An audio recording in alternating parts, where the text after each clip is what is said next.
Hello viewers, welcome to MOOC's online course on modern Indian art from the colonial period to the present. This is the second lecture in the first week, and as you know, all the 5 lectures in the first week we are going to explore the various beginnings of modern Indian art. However, none of these beginnings would have ever taken place unless there was a rupture, unless there was a tragic setback to the Indian traditional way of life, culturally, socially, or politically. Therefore, this lecture today has been subtitled as The Advent of the British Colonial Rule. Now, what exactly is the relationship between the advent of the British colonial rule and the beginning of modern art?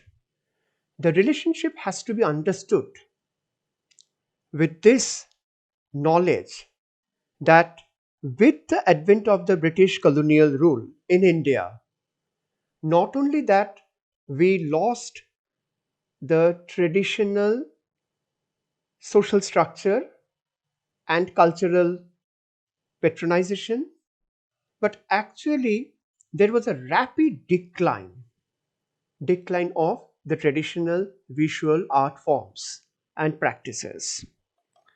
Therefore, the beginning of modern Indian art has to be understood as something integrally connected to the decline of the traditional Indian art.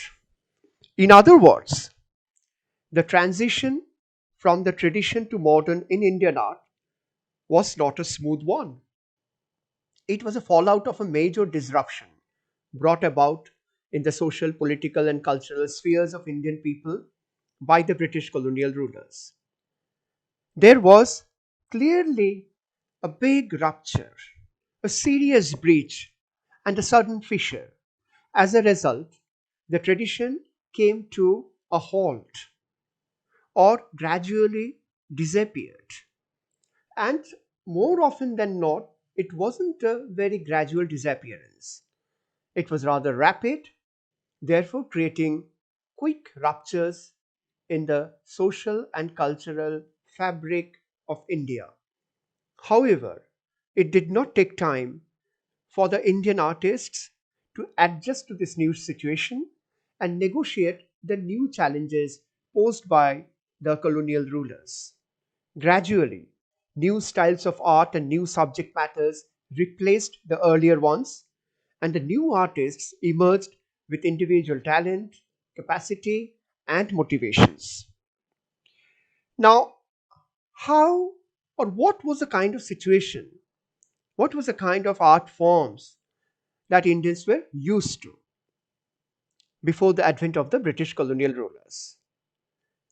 If we look at, for example, the painting traditions, which was actually very, very vibrant, very active just before the advent of the British colonial rulers, we get to see, for example, two major places of Rajput miniature paintings were Pahari and Rajasthani, and colorful painting traditions developed at the courts of various Rajput kings who were dedicated patrons of art and culture.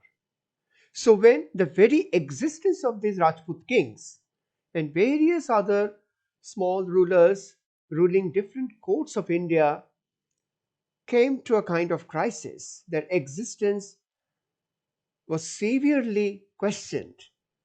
The art that they used to patronize also saw a rapid decline simply because there was nobody left with enough money, enough power, enough social status to patronize these courtly art forms.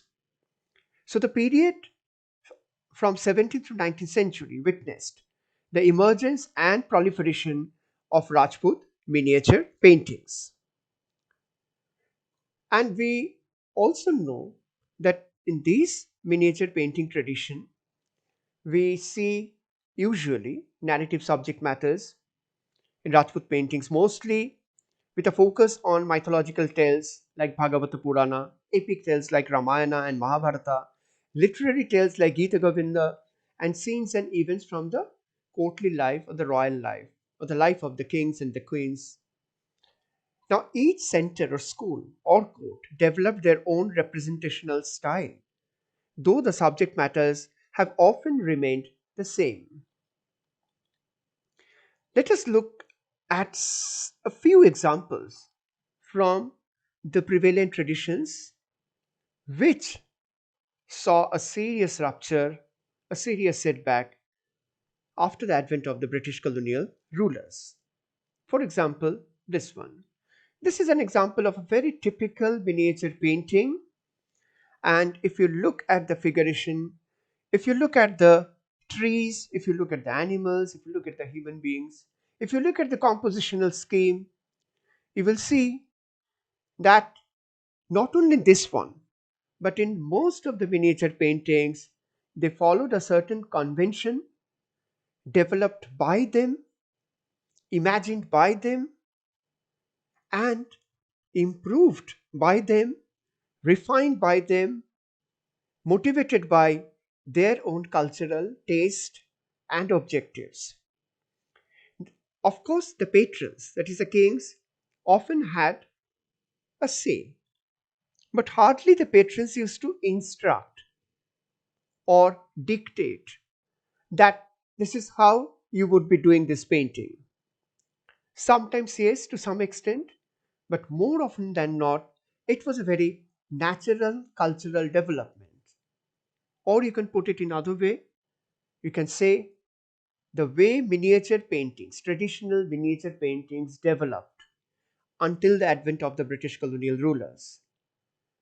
That way was pretty natural in the sense it was motivated by their own cultural taste, practice, and ambience. There was nothing coming from outside their own cultural milieu or ambience. Even in the Mughal painting, where you see that the stylistic aspects of Mughal painting did have a certain eclectic quality.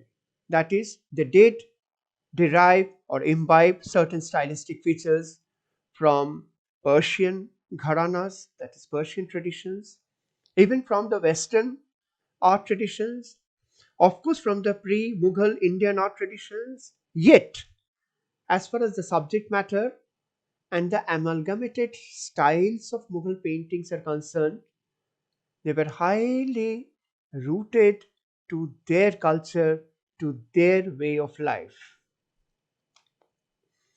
So, a distinctive style of painting evolved during the Mughal period at the royal courts of great Mughal emperors from mid 16th century, and the extremely refined style of the painting required very talented artists with great technical skill.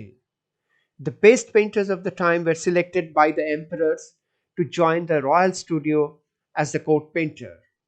However, the Mughal style was not confined to Mughal and their culture of origin only. It freely absorbed pictorial elements from the Persian, pre Mughal, and even European traditions. We know that just before the advent of the British colonial rulers, Mughal painting was at its glory, at its best. We know that two major periods which produced some of the most beautiful, some of the most magnificent paintings are Akbari period 1556 to 1605 and Jahangiri period 1605 to 1627.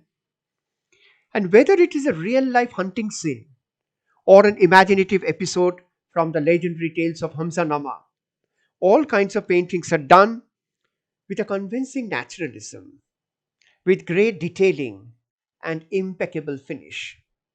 The narrative quality of Mughal painting depends on a great extent the real life observation and the pictorial detailing.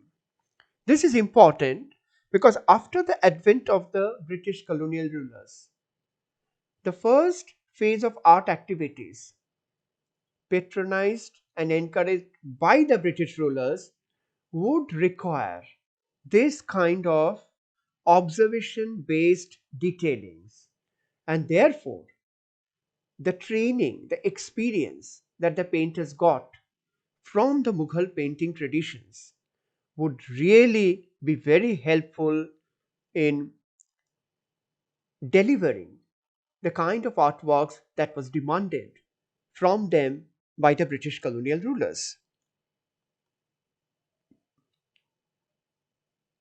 In spite of all that, there is something very courtly, something very refined, something very traditional, a kind of art which, despite its observation based visual, factual details, remain to a certain courtly culture. Therefore, the narrative aspect of Mughal paintings is deeply connected to its tendency to observe, record, and describe the reality in meticulous details. Hundreds of such paintings will testify this particular observation. And whether it is Rajput painting, Rajasthani painting, or Pahari painting, or Mughal painting, we always notice that whatever event is happening in the paintings, whatever might be the story that is being told in the paintings, they always have a context, they always have a visual background, they always have a even historical, social, and cultural backdrop against which a visual story slowly being unfolded. Now, this is now going to stop when the Britishers come and they start their own kind of paintings. Somehow we miss that background. Somehow we see suddenly that the backgrounds of those paintings have become very, very neutral. Soon we shall see some of those examples. So, as the Mughal painting saw a kind of decline, partly due to the advent of the British rulers and partly due to their failures, their paintings either became extremely over ornate, over decorative, or began to lose the warmth and the charm of the previous paintings painted during Akbar and Jahangir period. And interestingly, this photograph, though it is difficult to believe, but yes, it is true. This is a photograph of the last Bahadur Shah, one of the great, one of the last emperors who belonged to the great glory of the Mughal Empire. But he was almost penniless when he died. Now, it is this decline that I'm talking about. And let us also take note of the fact that now we don't need a painter. A photographer has arrived in the scene with a newly invented gadget called camera, with which he captured this tragic moment of the last emperor of the one of the greatest empires of the world called Mughal Empire. Now look at this very interesting painting where you see now a British ruler is replacing a Indian king. The setup is almost the same, though the background is very crudely painted, though the number of elements got reduced compared to the early miniature paintings, whether Mughal or Rajput. Suddenly this painting looks a little bland or blank, but that is not the point.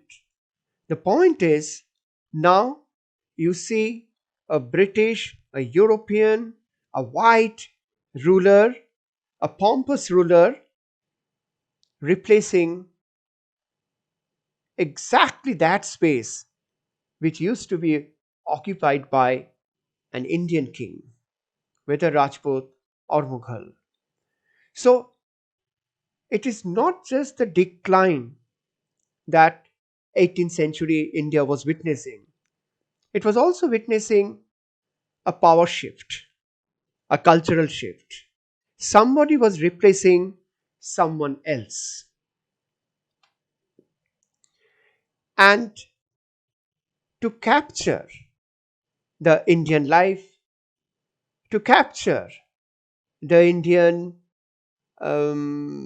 subjects, Britishers had already started encouraging British painters who arrived to India from London and various other parts of Europe to paint the Indian subject matters, to paint the Indian way of life, to paint the Indian details, which for them was pretty exotic.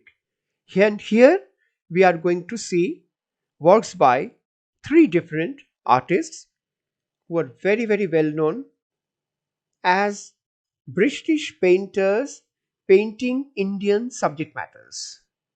Johann Zoffany, and interestingly, even when they're painting the British people, usually they would put someone, a figure, a character, a person, in this case, a lady, and apparently a maid of Indian origin, clearly creating the otherness, clearly creating a racial discrimination within the painting. So, in many paintings painted by the British painters and later by the Indian painters belonging to the colonial rule, you will see the presence of what the Britishers used to say or call native figures, native subjects, native people. Once again, maybe the focus of this painting is on a British family residing in India, but the very presence of the native people, quote unquote, native people in the painting makes this painting a very interesting example of a colonial project.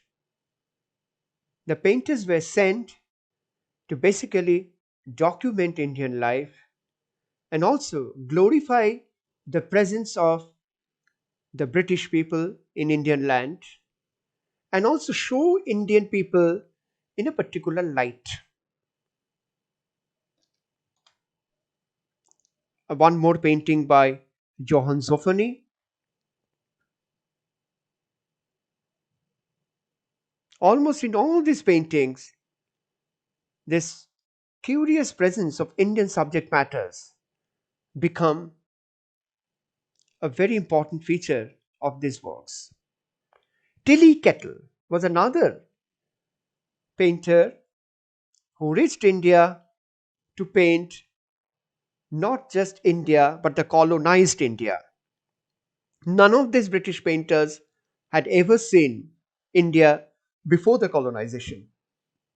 Therefore, their viewpoint, their observation for us is a kind of pictorial documentation of the early years of colonized India.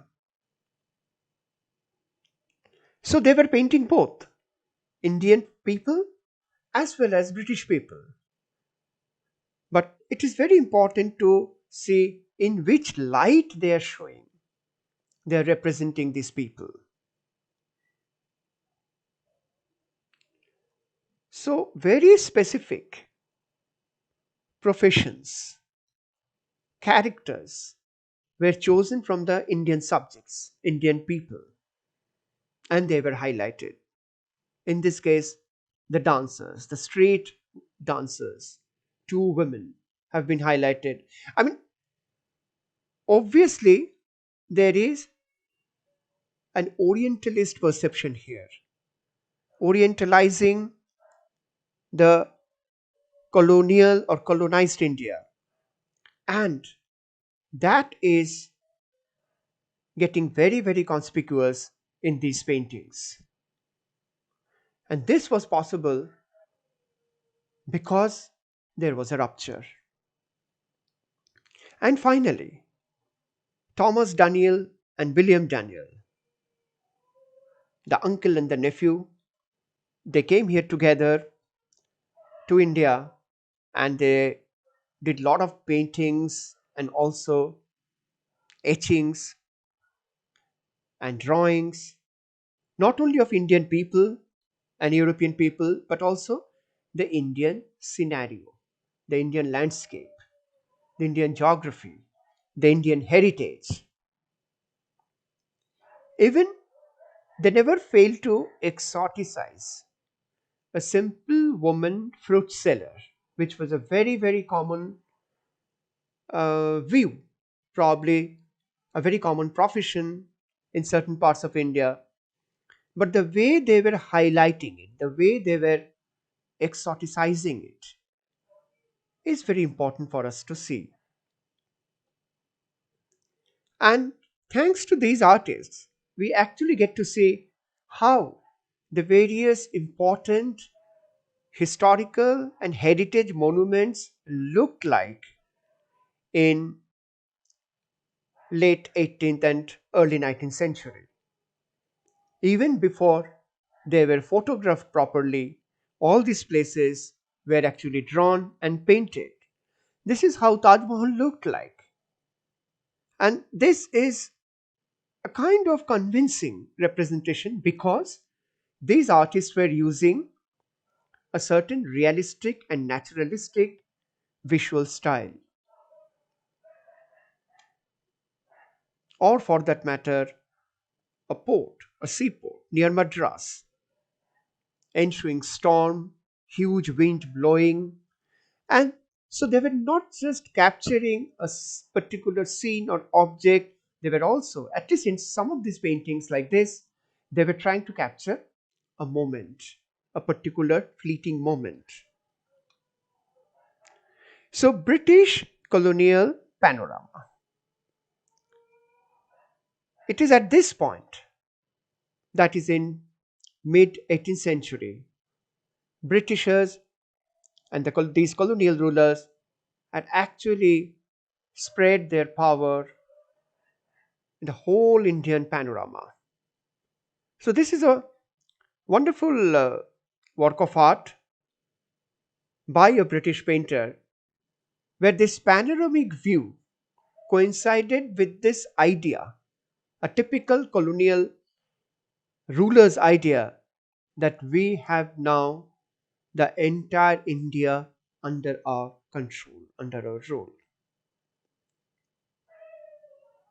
But the British colonial rulers also needed, really speaking, now Indian painters to paint Indian subjects, Indian scenarios, but for the British administrators, not for themselves.